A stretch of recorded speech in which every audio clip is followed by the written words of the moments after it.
pupunta tayo ng Cainta, Rizal. Kapatid na Tobias. Go ahead, Cainta, please. Salamat po sa Diyos sa pagkakataong ipinagkaloob po sa atin. At mula naman po dito sa Cainta, Rizal, ang ating pong magtatanong kay kapatid Nelly ay si kapatid na Jess Abuda, isa pong Katoliko. Sige po kapatid, pwede na po kayo magtanong kay kapatid Nelly. Una sa lahat ay nagpapasalamat ako sa Panginoon na niloob niyang makarating ako dito sa lugar na to. Pangalawa, magandang gabi sa inyong lahat. Hindi ko na po iisa-isahin. Now, tutuloy ko sa aking katanungan. Sapagkat totoo, katotohanan na maraming iglesia sa ngayon. Now, hindi naman ako nagtataka kung bakit na nagkaganon. Sapagkat sa Biblia mismo, sinasabi ng Panginoon na maraming lilitaw na mga bulaang propeta. At siyempre, ang mga bulaang propetang yan ay hindi yan nagtuturo ng medisina, sayansya, ekonomiya, politika, kundi Biblia. Pero sa kabila na Biblia ang kanilang tinuturo, lumalabas na mga bulaan sila. Precisely, sa aking pagkaunawa ay sapagkat wala silang authority mula kay Kristo. Now, dahil dito, sa dami ng relihiyong ito, ako ay nagsumikap ng kahilingan sa Panginoon na ibigay niya sa akin ang pagkakilala ng tunay niyang iglesia na itinayo ng Diyos. So, sa akin namang sarili, nagpapasalamat ako sa Panginoon sapagkat mayroon pinakita sa akin na 3 batayan ng pagkilala at pagtuklas ng tunay na iglesia. Isa ay ang nagpasimula ng iglesia ng Diyos. Na walang iba kundi Diyos din naman ang nagpasimula ng iglesia niya, hindi tao. Kasi ang itinayo ng tao na iglesia ay iglesia ng tao. Hindi mapapasublian yan. Pero ang itinayo ng Diyos na iglesia, talagang iglesia nga yan ng Diyos. Pangalawa, ang isa sa batayan ng pagtuklas ng totoong iglesia na ito ng Panginoon ay yung lugar kung saan nagsimula ang kanyang iglesyang ito. At aking naunawa na ang iglesia ng Panginoon na hindi nagsimula sa Amerika, hindi nagsimula sa Roma, hindi nagsimula sa Pilipinas, hindi nagsimula sa Australia o kahit man sa panig ng bansa ng mundo maliban sa Israel. At ang pangatlo, ang panahon ng pagsimula ng Iglesia ng Panginoon ay walang iba kundi sa mula nung 33 taon si Kristo hanggang 33, sapagkat yan ang panahon ng kanyang pangangaral na kung saan sinabi niya, itatayo niya ang kanyang iglesia. Kaya kung anumang iglesia ang lumitaw pagkatapos ng Panginoon dito sa lupa, inaakala ko na iyon ay kasama na sa mga bulaang propeta na itinayo. At kung hindi sa Israel nagsimula, kabilang din yon. Sapagkat ang 3 pamantayan ko ay sumasagisag sa 3 katauhan ng Diyos. Ama, Anak, at Espiritu Santo. Pag nagkulang sa 3 ito, lumalabas na hindi tugma. At sa panahon naman, kung panahon ng pagbabatayan, panahon ng mga apostol na kung saan karugtong ng Panginoon, ang Katoliko ang tumutugon sa panahon na ito sapagkat ang Katoliko lamang ang nakakapag-angkin kay Apostol Pedro bilang unang puno ng pananampalataya ng simbahang ito. Wala ko yatang alam na nakakapag-angkin kay Apostol Pedro na kanilang unang puno ng simbahan. Kaya sa 3 panukat ko na aking sinabi, itong Katoliko ang tumutugon. At ang iba ay kung hindi man 2 ang mali, 3 lahat. Lumilihis. Pangalawa, ang sabi po ninyo ay walang salungatan sa Biblia. Subalit, sa pagbabasa ko nitong Biblia na to, ang lumang tipan ay mayroong sinasalungat sa bagong tipan. Particular si Apostol Pablo. Sinasabi ni Apostol Pablo na mahalay sa lalaki ang mahabang buhok. Subalit kung titingnan ko sa lumang tipan, na bahagi din naman ng Biblia, si Propeta Samuel, simula nung ipanganak, hindi pinaputulan ng buhok ng kanyang ina. Kung hindi ako nagkakamali, yung unang hukom, si Samson, ay hindi rin pinaputulan ng buhok. Kaya nga nung maputol ang kanyang buhok, dahil sa kagagawa ng isang babae, nawalan siya ng lakas. Subalit, nung bumalik ang kanyang buhok, na nauli din ang kanyang lakas. Maging si Absalom na anak ni Haring David, ang nasusulat sa Biblia ay umabot ng 3 kilo ang kanyang buhok lamang. So kung 3 kilo yan, mahaba yan. Mahaba yan. At hindi ko na bibigyang halaga, pero sinabi rin sa Biblia na maging si Pablo man ay nagpaputol ng buhok. Sa makatuwid, nagpahaba din siya ng buhok. Isa pang bagay na nagiging salungat ay yung nasusulat sa Biblia na sinabi ni Apostol Pablo. Ang sabi niya, hinatulan ko na ang taong iyon. Nang tinutukoy ay yung anak na nakikiapid sa asawa ng kanyang ama. Pero hindi yung kanyang ina. Hindi yung nanay niya na kanyang pinanggalingan. Kundi marahil, ibang babae yun ang kanyang ama. No? Subalit, ang wika ng Panginoon, ang sabi niya, huwag kayong humatol. Sapagkat ang panukat na gagamitin ninyo, o ang ihahatol ninyo sa inyong kapwa, ay siya rin gagamitin sa inyo.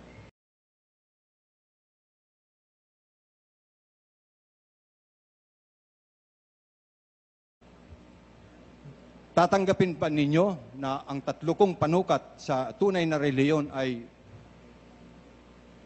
kung sino ang nagtayo, saan ipinag-umpisa at kailan ipinag-umpisa. Yun lamang po. At maraming salamat. Salamat din po sa inyong pagdalo, kapatid na Jess. Unang-una, yung pong sinasabi niyong pamantayan, yan po ay isang paraan ng paghatol. Paghatol yan. Paghatol based on your own judgment para ang isang iglesia ay mapatunayan yung tama, meron kayong paghatol na ginawa. Binatay nyo doon sa 3 bagay na ang wika nyo, yun ay parang representasyon ng Ama, Anak at Espiritu Santo. Yung mga huwes sa mga korte ng Pilipinas, humahatol din yan, bawal sa kanilang hahatol na wala silang batayan. Dapat ang batayan nila, yung mga batas, articles ng mga ng konstitusyon, yun ang batayan nila. Halimbawa, yung kung wala man sa article ng konstitusyon, kailangan yun ay kasama doon sa hatol ng Supreme Court. Kasi pag hatol ng Supreme Court, it becomes a fabric of the law of the land. Although it is not lettered in the Constitution, when it comes from the Supreme Court of the Philippines, it becomes a part of the law of the land. Kaya yung hatol ng mga huwes, binabatay doon sa mga batayan na yon. Ngayon, alin ba yung bahay na ang Diyos lang ang may karapatang magtayo? 1 Timoteo 3:15. Ngunit kung ako'y magluwat ng mahabang panahon, ay upang maalaman mo kung paano ang dapat sa mga tao na ugaliin nila sa bahay ng Diyos, na siyang iglesia ng Diyos na buhay at haligi at saligan ng katotohanan. Ang bahay na ang Diyos lang may karapatang magtayo, yung iglesia. So tama po kayo ron, magkaisa tayo ron, kapatid na Jess. Diyos lang ang pwedeng magtayo ng iglesia. Kaya lang, hindi po totoo, kapatid, na ang iglesia ay nagpasimula sa panahon ni Kristo. Anyo 30 hanggang 33. Doon hindi po ako payag doon. Kasi ang iglesyang itinayo ng Diyos ay itinayo bago pa ipinanganak si Kristo.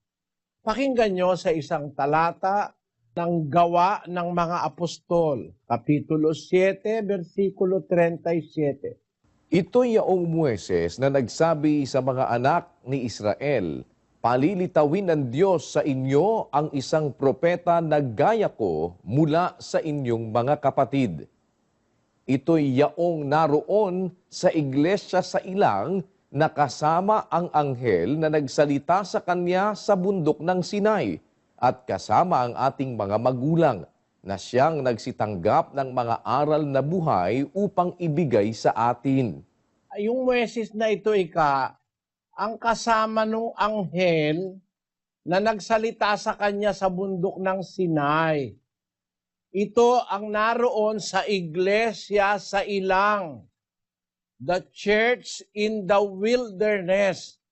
The church in the wilderness of Sinai. Yun po ang unang-unang iglesia na itinayo ng Diyos. Yun po ang Israel na kanyang kinuha sa Ehipto. Dinala niya sa bundok ng Sinai, tinawag na iglesia sa ilang ng Sinai. Church in the wilderness. Yun po ang unang-una sa lahat. Basahin natin ang Hebreo 12:23. Sa pangkalahatang pulong at iglesia ng mga panganay na nangatatala sa langit at sa Diyos na hukom ng lahat at mga espiritu ng mga taong ganap na pinasakdal. Yan po ang nasa Biblia, kapatid. Sa pamantayan nyo, tama ako at wala akong tutol. Pero doon sa sinasabi nyo na yan ay ang iglesyang itinayo sa panahon ni Kristo sa between 30 and 33 AD, hindi po tama yun sa Biblia. Ang nasa Biblia po, bago pa nagkatawan tao si Kristo, ay meron ng iglesyang itinayo ang Diyos. Ang Diyos mismo ang nagtayo. Yun nga po ang bayang Israel. Siya ang gumawa na yun ay iglesia o sa wikang Hebreo nung ginagamit sa unang mga salin ng Biblia sa Hebreo, yun yung kung tawagin ay kahal. Kung hindi ako nakakalimot, yun ang kongregasyon ng Diyos sa ilang ng Sinai. May kapisanan na roon sa Israel pa. Yun nga ang tawag iglesia sa ilang. Yun ang unang-una po kasi nasa Hebreo, iglesia ng mga panganay. Wala naman pong mauuna pa sa panganay kahit sa anak. Ang una sa lahat, panganay. Ang tawag ng Apostol Pablo, iglesia ng mga panganay. Sino ba yung mga panganay na yon? Sa 4:22 ng Exodo, ang nakasulat po'y ganito. At iyong sasabihin kay Faraon, ganito ang sabi ng Panginoon, ang Israel ay aking anak, aking panganay. Ang panganay ng Diyos ay ang Israel. Kaya sabi ng Panginoon kay Moises, palayain mo yung aking bayan, yung aking panganay na bayang Israel, sabi ng Panginoon. Sabihin mo kay Faraon, ganito ang sabi ng Panginoon, ang Israel, ang aking anak, aking panganay. Kaya kapatid, ang iglesia ng mga panganay ang Israel. Yan po ang kauna-unahang iglesia. Ang leader niyan, hindi si Pedro. Ang leader po niyan, si Moises. Basahin natin ang 7:30 ng Gawa. At nang maganap ang 40 taon ay napakita sa kanya ang isang anghel sa ilang ng bundok ng Sinai sa ningas ng apoy sa isang mababang punong kahoy. At nang makita ito ni Moises ay nanggilala sa tanawin at nang siya'y lumapit upang pagmasdan ay dumating ang isang tinig ng Panginoon. Ako ang Diyos ng iyong mga magulang, ang Diyos ni Abraham at ni Isaac at ni Jacob. At si Moises ay nanginig at hindi nangahas tumingin. At sinabi sa kanya ng Panginoon, alisin mo ang mga pangyapak sa iyong mga paa, sapagkat ang dakong kinatatayuan mo ay lupang banal. Totoong nakita ko ang kapighatian ng aking bayang nasa Ehipto, at narinig ko ang kanilang hibik, at ako'y bumaba upang sila'y iligtas. At ngayoy halika, susuguin kita sa Ehipto. Ang Moises na ito na kanilang itinakwil na sinasabi, sino ang sa iyo'y naglagay na puno at hukom?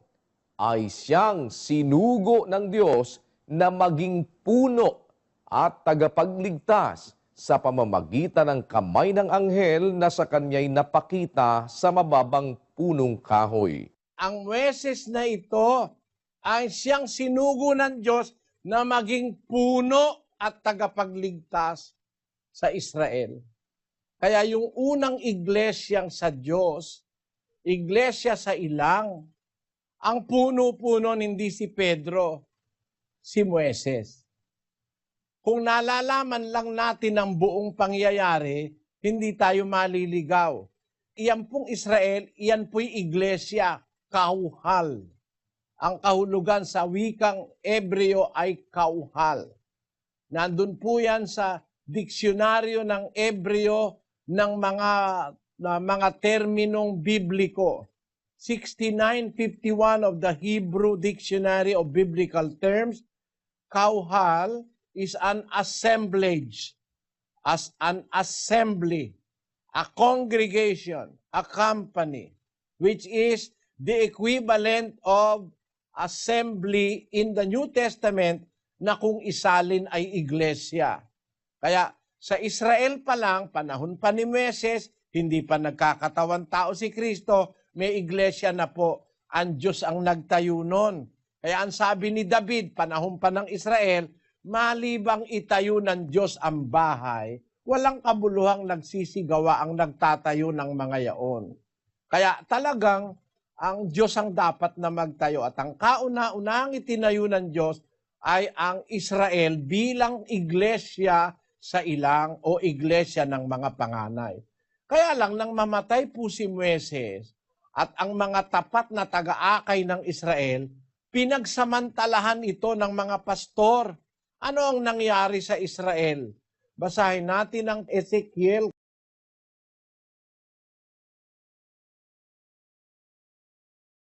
Sa kanila, sa mga pastor, ganito ang sabi ng Panginoong Diyos, sa aba ng mga pastor ng Israel na pinakakain ng kanilang sarili. Hindi baga dapat pakanin ng mga pastor ang mga tupa? Kayo'y nagsisikain ng gatas at kayo'y nangananamit sa inyo ng lana. Inyong pinapatay ang mga pinataba, ngunit hindi ninyo pinakakain ang mga tupa. Hindi ninyo pinalakas ang payat, o inyo mang pinagaling ang may sakit, o inyo mang tinalian ang may bali, o inyo mang ibinalik ang iniligaw, o inyo mang hinanap ang nawala, kundi inyong pinagpunuang may karahasan at may kahigpitan. At sila'y nangalat dahil sa walang pastor, at sila'y naging pagkain sa lahat ng hayop sa parang, at sila'y nangalat. Nung ang Israel ay mawala na si Moises at yung mga tapat na saserdote, pinagsamantalahan ng mga pastor, nangalat tuloy. Kumbaga, nasira. Yung iglesia sa ilang nangalat, na disintegrate, na disorganize. Ano ang ginawa ng Diyos? Nagpanukala siya ngayon. Ang panukala ng Diyos, itatayo niya uli. 9:11 ng Amos. Sa araw na yaon ay ibabangon ko ang tabernakulo ni David na buwal at tatakpan ko ang mga sira niyaon at ibabangon ko ang mga guho niyaon at aking itatayo na gaya ng mga araw ng una. Humula siya, itatayo ko uli dahil nagibain na buwal. Kaya niya itatayo kong muli, tatakpan ko ang mga sira niyaon, babangon ko ang guho niyaon. Aking itatayo gaya ng araw ng una. So ito'y pagtatayo ang tinutukoy. Bakit? Nangalat nga yung Israel nagkahiwa-hiwala Kaya niya ngayon sinugo ang Panginoon Kristo. Nakasulat yan sa Mateo 15:24. Datapwat siya'y sumagot at sinabi, hindi ako sinugo, kundi sa mga tupang nangaligaw sa bahay ni Israel. Kaya pala siya sinugo, sabi ni Kristo, hindi ako sinugo, kundi doon sa tupang nangangalat, yung mga naligaw na tupa sa bahay ni Israel. Ano ang gagawin ni Kristo doon sa mga tupang naligaw sa bahay ni Israel? Dahil pinagsamantalahan ng mga saserdote. Anong gagawin niya? 11:52 ng Juan. At hindi dahil sa bansa lamang, kundi upang matipon din naman niya sa isa ang mga anak ng Diyos na nagsisipangalat. Yun, titipunin ni Kristo yung mga anak ng Diyos na nagsisipangalat. Kaya niya ngayon sinabi kay Pedro, ikaw ay Pedro, sa ibabaw ng batong ito, itatayo ko ang aking iglesia. Bakit? Ba't itatayo? Nakabuwal eh. Yun ang hindi naintindihan na nagbabasa ng Biblia. Kaya sinabing, itatayo ko, may nakabuwal. May nasira. May nagiba. Itatayo uli ni Kristo. Alin? Sa Israel. Si Pedro ba puno nun? Hindi. Hindi si Pedro. Ang puno nun si Moises. Alang mamatay si Moises, pinagsamantalahan ng mga pastor. Nung dumating si Kristo, titipunin niya uli. Para matipon, itatayo niya. It is something like a re-establishment. Pagsasauli nung nawasak sa maraming panahon na pinagsamantalahan ng mga pastor ng Israel.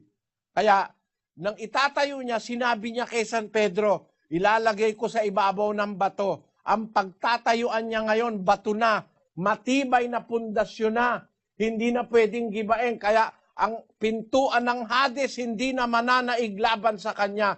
Kasi yung Israel na panaigan ng kasamaan pag itinayo muli, tatayo niya na sa bato. Alin yung bato na pagtatayuan? Basahin natin ang unang Korinto 3:11. Hindi si Pedro yon. Sabi ng Katoliko, si Pedro raw yung pagtatayuan. Hindi totoo yon. 3:11. Sapagkat sino man ay hindi makapaglalagay ng ibang pinagsasaligan, kundi ang nalalagay na ito'y si Kristo Jesus. Ayon, si Kristo Jesus ang saligan, siya yung bato. Kaya magiging matibay ang iglesia na itatayo na, dati kasi nabuwal, kasi ang magiging saligan ng pundasyon, si Kristo, hindi na tao. Si Kristo na ang magiging pundasyon. Siya ang pundasyon, pati ang mga apostol, sa kanya isasali. Kumbaga, pati ang apostol, matatayo sa ibabaw ng pundasyong Kristo. Basahin natin ng Efeso, Kapitulo 2, versikulo 20. Na mga itinatayo sa ibabaw ng kinasasaligan ng mga apostol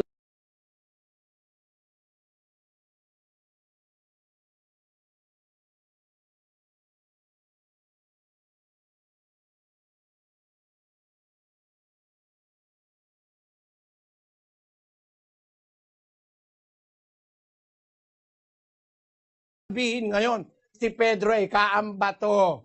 Paano mangyayari yun na si Pedro ang bato? Mismo siya, nakasalalay siya kay Kristo. Si Kristo ang pangulong bato sa panulok. Sabi ni San Pablo, itinayo sa ibabaw ng kinasasaligan ng mga apostol at ng mga propeta, si Kristo Jesus din ang pangulong bato sa panulok na sa kanya ang buong gusali na kalapat na mabuti ay lumalago upang maging isang templong banal sa Panginoon. Yan ang iglesyang totoo. Yung natayo sa ibabaw ni Kristo. Hindi natayo sa ibabaw ni Pedro. Kasi pati si Pedro, doon din nakatayo sa ibabaw ng Kristo. Yun ang kanyang batayan, yun ang kanyang stronghold. Doon siya nakabaon. Si Pedro, hindi si Pedro ang pagbabaunan o pundasyon. Si Kristo ang pundasyon ng tunay na iglesia sa Biblia. At ang tawag diyan, kapatid, ay iglesia ng Diyos. Yan ang binili ni Kristo ng kanyang sariling dugo. 20:28 ng gawa sa Bibliang Katoliko. Basahin mo, kapatid na Luz. Ito po ang sabi, ingatan ninyo ang inyong sarili at ang buong kawan na pinaglagyan sa inyo ng Espiritu Santo bilang mga tagapamahala upang pamahalaan ang iglesia ng Diyos na kanyang tinubos ng sarili niyang dugo. Yun ang iglesia ang tinubos ng dugo ni Kristo. Ang iglesia ng Diyos. Ayon sa Biblia, sa lahat ng Biblia yan po ang nakasulat. Kaya tama yung sinasabi ni kapatid na Jess, na ang isang pamantayan, ang dapat Diyos ang nagtayo, hindi tao. At ang unang itinayo ng Diyos na iglesia, ang iglesia ng mga panganay ang Israel. Na ito nang mawasak dahil pinagsamantalahan ng mga pastor, isinugo niya ang anak niya para ipunin at itayo. At ito'y naitayo sa ibabaw ng pundasyong bato na ang batong yaan ay si Kristo. Ngayon, saan niya nag-umpisa? Tama rin si kapatid na Jess doon, sa Israel nag-umpisa yan. Hindi yan sa Roma nag-umpisa, hindi yan sa Pilipinas, hindi sa Amerika. Sa Israel nag-umpisa. Kailan niya nag-umpisa? Hindi nung anyo 30. Nag-umpisa yan bago pa anyo 30. Sa panahon pa ni Moises, pagkalabas nila sa Ehipto, nag-umpisa na ang tunay na iglesia o bahay ng Diyos. Ngayon, para patunayan yan kapatid, no panahon pa ni Moises yan, basahin natin ang Hebreo 3:1. Kaya, mga banal na kapatid, mga may bahagi sa pagtawag ng kalangitan, inyong isipin ang apostol at dakilang saserdote na ating kinikilala, si Jesus, na siya'y tapat sa naglagay sa kanya, na gaya rin naman ni Moises sa buong sangbahayan niya. Kita mo, sa sangbahayan ng Diyos o sa iglesia ng Diyos, tapat si Moises. Kaya lang, dumating yung panahon, pinalitan na siya ni Kristo. Para lang si Moises tapat, si Kristo naman tapat din. Kaya nagkaroon ng pagkakaiba ng tagapamahala. Unang tagapamahala si Moises, ang sumunod si Kristo sa bahay ng Diyos, na ang bahay ng Diyos ay ang iglesia. Ngayon, kailan panahon niya nag-umpisa? Sa panahon na kung ayon sa turing ng mga scholar ay 1200 BC. Sa panahon ni Moises nang ilabas niya ang Israelita mula sa Ehipto. Yan po ang dapat niyong mapansin kapatid. Doon nag-umpisa yan. At ang nagtayo, ang Diyos, ang unang tagapamahala, si Moises. Pagdating ng panahon, di sinugo si Kristo. Sabi ni Pablo, si Moises ay tapat, si Kristo naman ay tapat. Siya ay tapat sa naglagay sa kanya, gaya rin naman ni Moises sa buong sambahayan niya. Kaya yun ang span of time na nilalakad ng istorya tungkol sa tunay na iglesia. Pero para sabihin na ang iglesia, ang unang puno ay si Pedro, hindi po puno si Pedro ng iglesia kapatid. Walang mababasa sa Biblia na si Pedro'y nagpuno sa iglesia. Nung kasalukuyan ng mga apostol, ang namumuno po ay si Kristo. 3:6 ng Hebreo. Datapwat si Kristo, gaya ng anak, ay puno sa bahay niya. Ngayon, si Kristo, gaya ng anak ay puno sa bahay niya. Ang namumuno sa panahon ng ating mga apostol ay ang Panginoon Kristo. Gaya ni Moises, siya ang namuno sa panahon ng Israelita. Pagdating ng panahon ni Kristo, siya naman ang puno.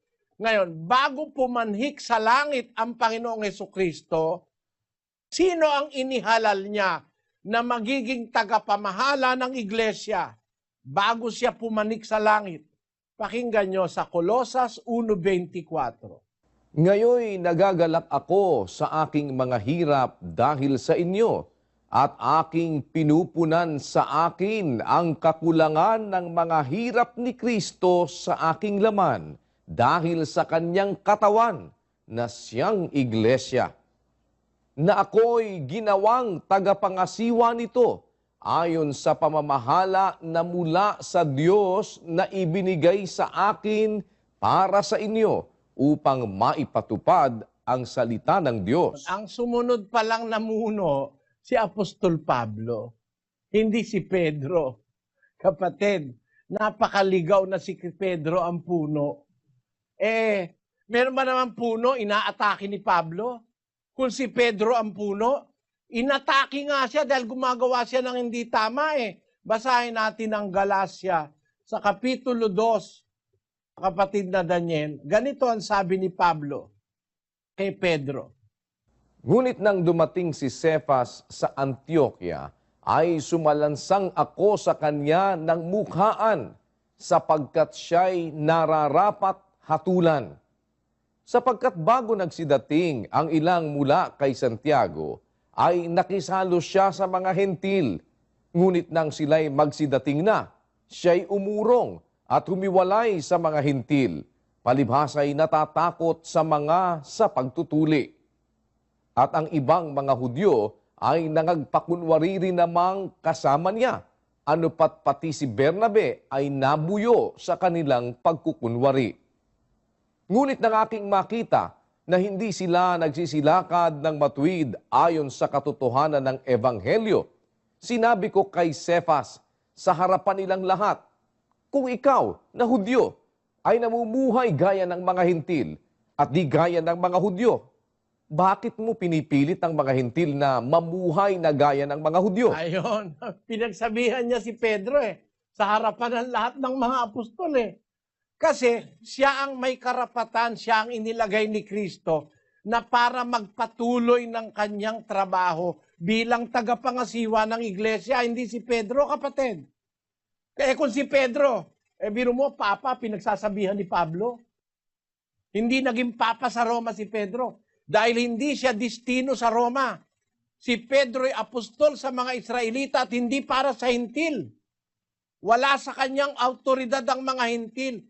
Miski si Pedro mismo, kumikilala sa authority ni Pablo. Basahin natin ang sulat ni Pedro sa 2 Pedro 3:15. At inyong ariin na ang pagpapahinuhod ng ating Panginoon ay pagliligtas, na gaya rin naman ni Pablo na ating minamahal na kapatid, na ayon sa karunungang ibinigay sa kanya ay sinulatan kayo. Gayon din naman sa lahat ng kaniyang mga sulat, na dooy sinasalita ang mga bagay na ito, na dooy may ilang bagay na mahirap unawain, na isinisinsay ng mga di nakaalam at ng mga walang tiyaga, na gaya rin naman ang kanilang ginagawa sa ibang mga kasulatan sa ikapapahamak din nila. Kinikilala ni Pedro yung karunungang na kay Pablo Sabi niya sa mga kapatid, sabi ni Pedro, alalahanin ninyo ang pagpapahinuhod ng Panginoon ay pagliligtas, gaya rin naman ni Pablo na ating minamahal na kapatid. Pinagsabihan na siya ni Pablo, mahal niya pa rin si Pablo kasi yun ang tagapangasiwa niya Mas mataas si Pablo kaysa sa kanya Ang katunayan, sabi niya, ariin niyo yung kanyang mga sulat, may mga karunungan doon, mahirap unawain. Kita mo? Kaya kapatid, hindi totoo na si Pedro ang nangasiwa sa iglesia o unang papa, kundi ang nangasiwa, pagpanik sa langit ni Kristo ay si Apostol Pablo. Siya ang inihalal ni Kristo na tagapangasiwa ng iglesia sa kanyang kabuuan. Yun ang sinabi niya kay Ananias.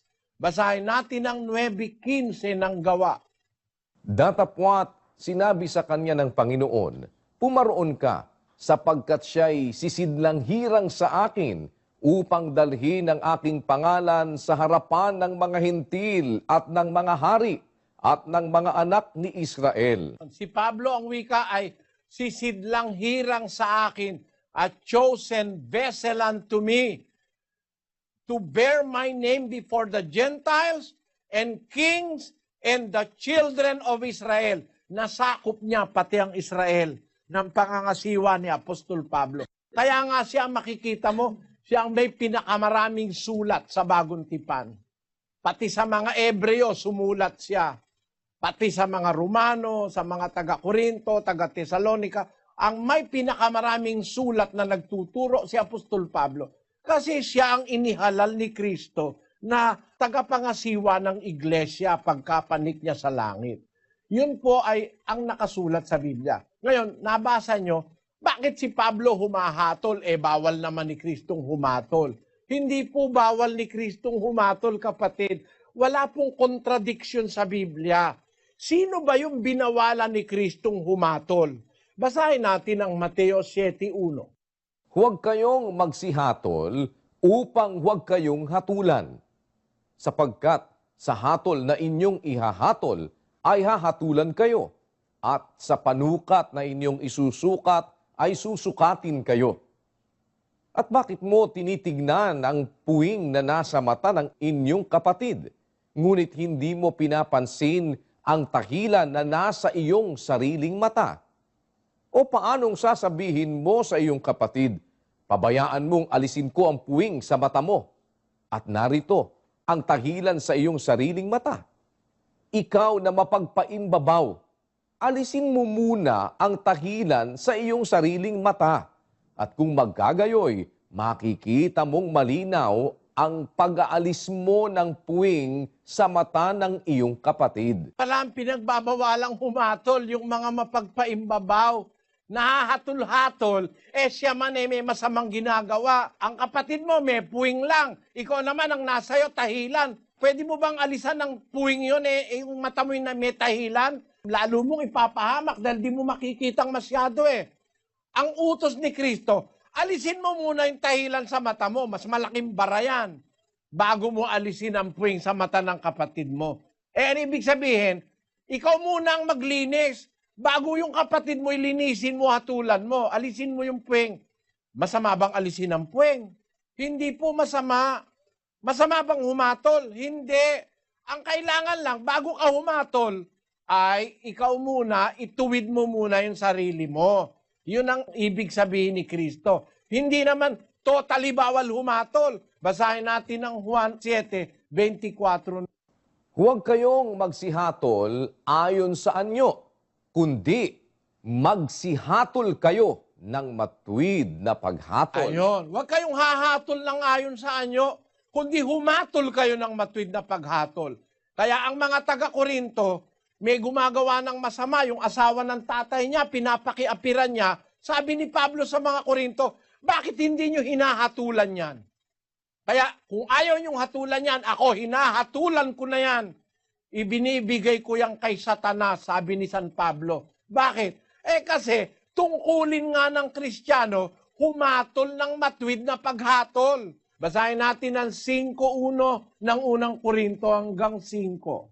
Sa kasalukuyay nababalita na sa inyo'y may pakikiapid, at ang ganyang pakikiapid ay wala kahit sa mga hentil, na isa sa inyo'y nag-aari ng asawa ng kanyang ama, at kayo'y mga mapagpalalo, at hindi kayo bagkus na ngalumbay upang maalis sa gitna ninyo ang gumagawa ng gawang ito. Gusto ni Pablo, alisin nila yun Hindi kayo nalulumbay? Pinapayagan nyo yan? Hindi nyo ba aalisin yan ang gumagawa ng gawang iyan? Sabi ni Pablo. O punta tayo sa 11. Datapwat, sinusulatan ko nga kayo na huwag kayong makisama sa kanino mang tinatawag na kapatid, kung siya'y mapakiapid o masakim o mananamba sa Diyos-Diyusan o mapagtungayaw o manglalasing o manglulupig. Sa gayoy huwag man lamang kayong makisalo. Sapagkat ano sa akin ang humatol sa nangasa labas? Hindi baga kayo nagsisihatol sa nangasa loob? Datapwat sa nangasa labas ay Diyos ang humahatol. Alisin nga ninyo sa inyo ang masamang tao. Yun. Sa loob ng iglesia, dapat hatulan mo yung gumagawa ng masama. Alisin nyo yun sa inyo. Sa labas, ang Diyos ang hahatol doon. Yun ang tama, kapatid. Yung tagalabas ng iglesia, kung nasa loob ka, huwag mong hahatulan yon. Pero yung nasa loob na gumagawa ng mali, hatulan mo yon. Alisin nyo yan. Alisin niya mga mapakiapid, mananamba sa Diyos-Diyusan, manlalasing, mga mapagtungayaw, mga manlulupig. Huwag kayong makikisalo dyan. Alisin nyo sa inyo ang masamang tao, hatulan nyo yan. Pero sa labas, huwag kayong hahatol. Kung nasa tunay kang iglesia, pag may gumagawa ng mali, humatol kayo ng matuwid na paghatol, sabi ni Kristo. Ano ang hatol? 3 Gs ng Tito. Ang taong may maling pananampalataya, pagkatapos ng una at ikalawang pagsaway ay itakwil mo. Ayan, pinahahatulan Pagka mali ang gawain, pagkatapos mong sawayin ng una, tapos ikalawa, inulit na naman na ikatlo, itakwil mo. Ibig sabihin, itiwalag. Yun ang paghatol sa loob ng iglesia. Pero yung nasa labas, wala tayong karapatang hatulan yon. Bahala ang Diyos doon. Kung gusto niyang iligtas yung Katoliko, yung Protestante, nasa labas ng iglesia, baka nakikita ng Diyos, may matuwid naman tao ron. Baka nakikita ng Diyos, meron namang mabuting Budista, no? Hindi, naloloko lang, wala lang alam. O baka meron tao, hindi niya alam ang aral, kaya siya nagkakamali. Ang Diyos na ang bahalang humatol doon. Pero sa iglesia, ang utos ni Kristo, humatol kayo ng matuwid na paghatol. Alisin nyo sa inyo ang masamang tao. Pagkatapos ng una, ikalawang pagsaway, itakwil mo. Yan po ang aral sa Biblia. Kaya wala pong salungatan, kapatid. Ang pinagbawalang humatol, yung mapagpaimbabaw, hahatol-hatol, siya rin pala'y dapat hatulan. Tinitingnan niya yung puwing ng kanyang kapwa, siya naman may malaking kulaba sa mata. Dapat, alisin mo muna. Pagkatapos, makakahatol ka na. Magturo ka sa iba, pagkatapos mong turuan ng iyong sarili. 2:21 ng Roma. Ikaw nga na nagtuturo sa iba, hindi mo tinuturuan ang iyong sarili? Ikaw na nangangaral sa tao na huwag magnanakaw ay nagnanakaw ka? Ikaw na nagsasabing ang tao ay huwag mangalunya ay nangangalunya ka? Ikaw na nasusuklam sa mga Diyos-Diyusan ay nanakawan mo ang mga templo? Ikaw na nagmamapuri sa kautusan, sa iyong pagsuway sa kautusan ay niwawalan mo ng puri ang Diyos. Yun ang masama. Tuturo-turo ka sa iba, hahatol-hatol ka, ikaw man pala'y mangangalunya ka rin. Yun ang masama. Pagpapaimbabaw yon, ipokrisya yon. Na hahatol-hatol ka, ikaw pala'y may babae ka rin. Ang sabi ni Kristo, alisin mo muna yung puwing sa mata mo para makita mong malinaw yung pag-aalis mo ng puwing ng kapatid mo, alisin mo muna yung tahilang nasa mata mo. Ibig sabihin, bago tayo makahatol, sumunod muna tayo para makahatol tayo ng matuwid na paghatol. Kaya sa Biblia, kapatid, wala pong kontradiksyon dyan. Basahin natin ang 8:8-9 ng Kawikaan. Lahat ng mga salita ng aking bibig ay sa katwiran, walang bagay na liko o suwail sa kanila. Pawang malilinaw sa kanya na nakakaunawa at matuwid sa kanila na nakakasumpong ng kaalaman. Ay mapakaliwanag po ng garantiya ng Diyos, kapatid. Lahat ng salita ng aking bibig sa katwiran, walang bagay na liko o suwail sa kanila. Pawang malilinaw sa kanya na nakakaunawa at matuwid sa kanila na nakakasumpong ng kaalaman. Ang kontradiksyon yung iniisip ng tao na nasa isip niya. Pero kung ibabatay mo ng buong-buo sa Biblia, ang sinasabi ng Biblia, wala pong kontradiksyon. Gaya halimbawa, bakit si Pablo ay nagpaputol ng buhok? Actually, hindi nga lang siya nagpaputol, nagkalbos siya. Bakit sinabi ni Pablo, mahalay sa lalaking mahaba ang buhok? Sa panahon ni Samson, sa panahon ni nung mga Nazareo, ay hindi sila nagpuputol ng buhok. Contradiction ba yon, kapatid? Wala pong contradiction doon. Bakit? Hindi po lahat ng Israelita mahaba ang buhok. Kaya nga ang nabasa nyo, iilan lang Si Samson, si Absalom, at kung sino-sino pa. Pero hindi lahat sila mahaba ang buhok. Bakit? Kasi meron pong batas sa Israel. Basahin natin sa aklat ng Bilang. Ganito po ang ating mababasa sa 6:2 ng Bilang.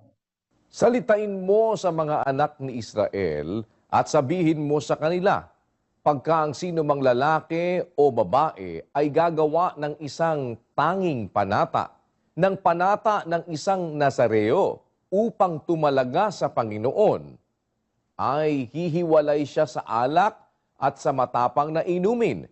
Siya hindi iinom ng suka ng alak o tubang na kalalasing, ni iinom man ng anumang katas na galing sa ubas o kakain man ng sariwang ubas o pasas.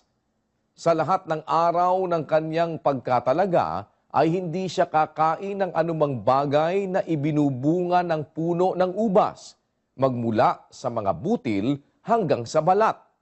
Sa lahat ng araw ng kanyang pagkatalaga ay walang pang-ahit na daraan sa ibabaw ng kanyang ulo, hanggang sa matupad ang mga araw na kanyang itinalaga sa Panginoon ay magpapakabanal siya. Kanyang pababayaang humaba ang buhok ng kanyang ulo. Ayon. Pagka pala may panata, kagaya ng Nazareo, kagaya ni Samson, itinalaga siya, kaya hindi siya nagpapaputol ng buhok. Bawal kasing magpaputol ng buhok ang may tanging panata ng Nazareo. Pero, hindi naman lahat dapat huwag magpaputol ng buhok. Pero pagdating po ng Panginoong Hesukristo, pagdating ni Apostol Pablo, nagkaroon ng pagbabago ang kautusan, kapatid.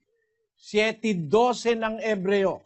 Sapagkat nang palitan ang pagkasaserdote, ay kinailangang palitan naman ang kautusan. Meron pong pagpapalit ng kautusan.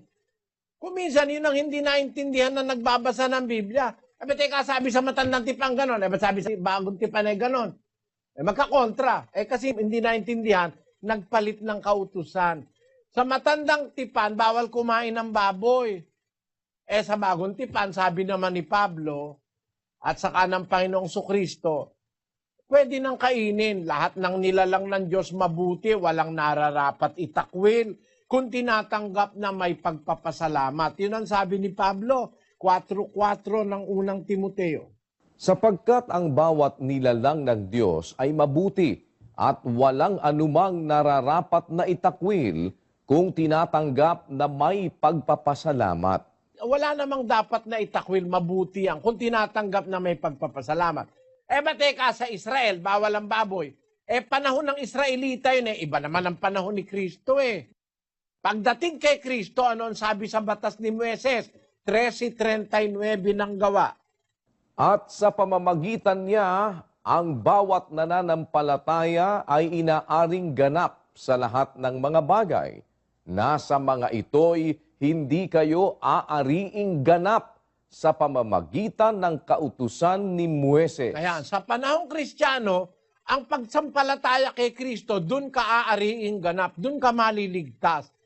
Na sa mga itong wika, hindi kayo aariing ganap sa pamamagitan ng kautusan ni Moises. Bakit? Iba na ang panahon Iniba na ang kautusan. Kautusan na ni Kristo ngayon, hindi na yung kautusan sa matandang tipan. Kaya ngayon, ang utos naman, ang babae dapat ay kaluwalhatian sa kanyang mahaba ang buhok. Ang lalaki naman, mahalay sa kanya ang mahabang buhok. 11:14 ng unang Korinto. Hindi baga ang katalagahan din ang nagtuturo sa inyo na kung may mahabang buhok ang lalaki ay mahalay sa kanya? Datapwat, kung ang babae ang may mahabang buhok ay isang kapurihan niya, sapagkat ang buhok sa kanya ay ibinigay na pinakalambong. Kaya naman ang batas sa panahong Kristiyano na ang lalaki pag mahaba ang buhok, mahalay sa kanya. Kaya kung ngayon mabubuhay si Samson, papaputulan ni San Pablo yun ang buhok.